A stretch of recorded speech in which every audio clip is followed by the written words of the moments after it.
Bienvenide, dije que no le iba a decir, pero lo dije, ok. Bienvenide otra vez a una clase nueva. ¿Cómo se llama esta clase? Sufrir para hacer comedia. ¿Por qué le estoy dedicando toda una clase a este tema? Porque es muy importante.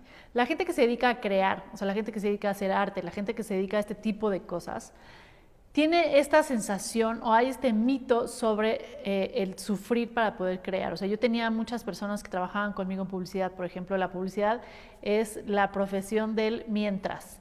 Mientras soy baterista, voy a hacer publicidad. Mientras soy poeta, voy a hacer publicidad. Entonces está lleno de mientras. Yo afortunadamente me salí de ahí para no ser un mientras más y volví comediante. Pero dentro de esa área yo conocía muchos amigos que querían ser escritores, por ejemplo, entonces vivían en un estado como gris, como depresivo para poder escribir sobre sus historias en las que sufren. Y yo sé que yo dije en algún punto, entre más jodido estés, mejor te va como comediante. Pero es muy distinto usar lo que sea que te pasó para hacer comedia que pensar que tienes que sufrir para hacer comedia o pensar que tienes que sufrir para crear y que tienes que estar siempre en un estado gris para poder crear. Eso es completamente falso y lo descubrí conforme fui creciendo como comediante. Entonces, por eso siento que es muy importante hablar de este tema. Cualquier cosa a la que te vayas a dedicar, si es a crear en cualquier tipo de arte, no tienes que sufrir para eso.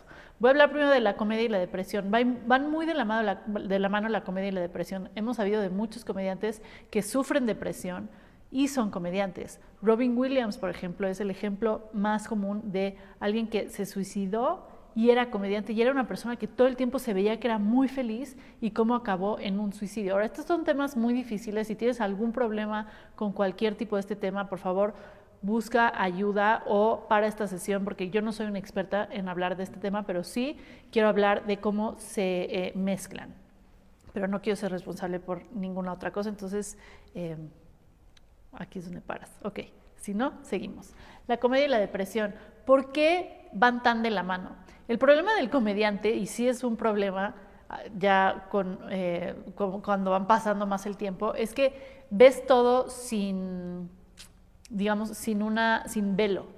O sea, ves todo como está sucediendo. O sea, la comedia de observación y la comedia de anécdota estás viendo realmente lo que está pasando por el mundo, estás viendo los hilos de los títeres, estás viendo realmente cómo está el mundo y dices, ¿cómo puede estar existiendo esto? Voy a hablar de esto desde la comedia para poder yo superarlo. O sea, la comedia es una catarsis, la comedia es una válvula de escape y por eso no necesariamente siempre llega a depresión, pero como no lo ves con velo, como lo ves todo tan transparente, tan crudo, por eso puede que caiga en una depresión. O sea, si no tienes cuidado con eso, la comedia siempre puede caer a depresión, porque es como, ¿cómo puede estar sucediendo esto en el mundo? Si no lo jalas de la comedia, acaba en depresión.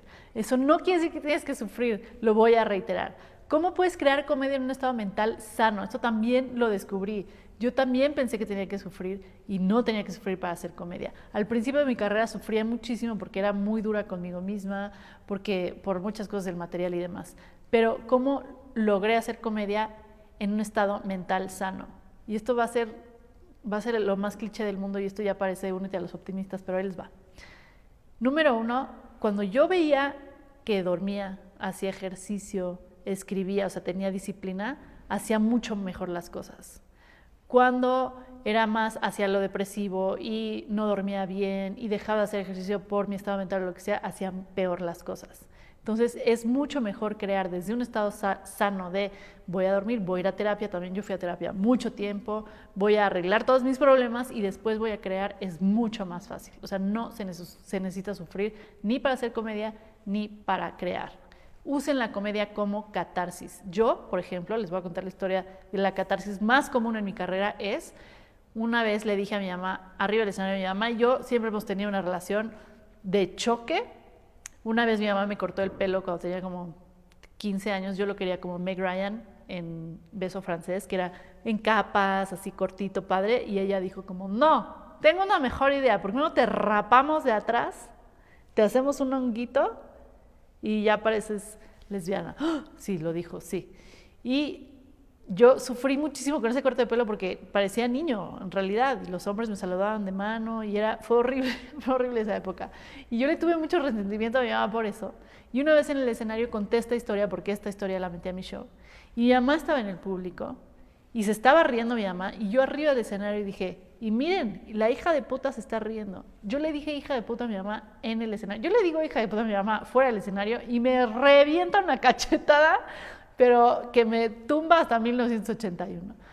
Pero se rió y yo me reí con ella. Y fue la mejor catarsis para las dos. Entonces, a través de la comedia, las dos nos perdonamos. Porque yo agarré esa historia, la trabajé en terapia y después me subí a un escenario a hacerlo. Y esa historia ya no es mía. Esa historia ya no me identifico con esa historia, sino nada más es parte de mi show. Y para eso sirve la comedia. Agarras tus tragedias, las vuelves catarsis y las sueltas de tu vida. Entonces, esa es la mejor forma de crear, sin sufrir. ¡Wow! ¡Qué bonita clase! Vamos a la que sigue.